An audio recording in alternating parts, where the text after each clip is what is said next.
état d'esprit, je suis un peu stressée à vous dire pour essayer le flyboard, mais je pense que ça va être c'est un concept assez sympa et assez fun qui pourrait être accessible à plusieurs personnes telles que des filles. Donc on va essayer et je vous dirai mes impressions après.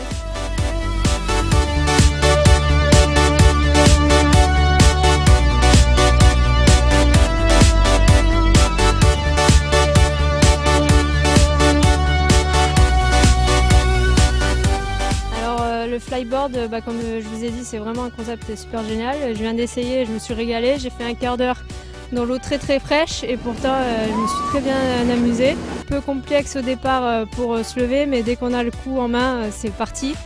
Et c'est super génial, franchement j'adore.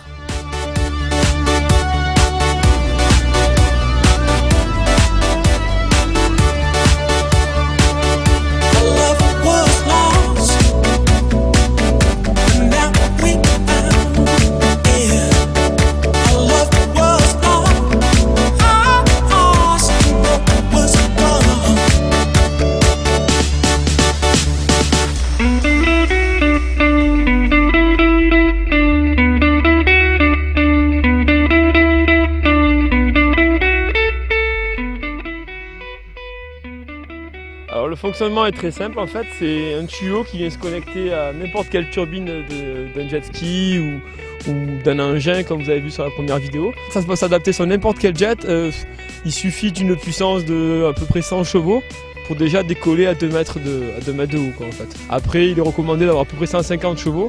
Avec 150 chevaux là vous pouvez atteindre la hauteur maximale du tuyau, c'est-à-dire à peu près 5-6 mètres. Le principe est simple, c'est un tuyau donc on connecte, il y a un système de rotation qui permet en fait de maintenir le tuyau en pendulaire.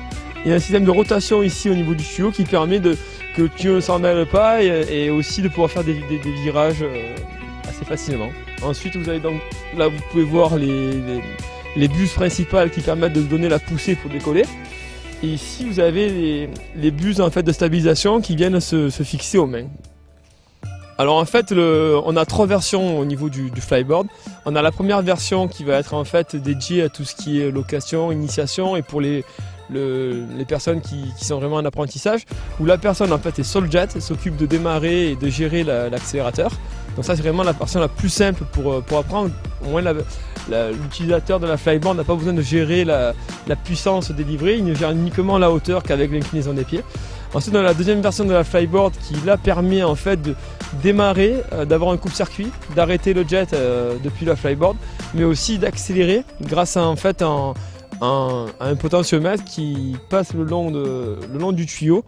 Donc en fait l'utilisateur de la flyboard peut être seul et sans personne sur le jet en fait.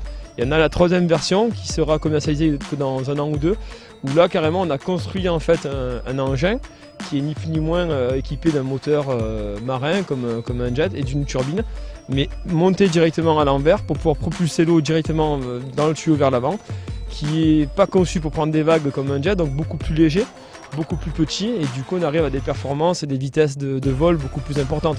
Avec un jet en 250 chevaux, vous allez atteindre à peu près 25 km/h, là on arrive avec notre engin à atteindre à peu près 40 km/h.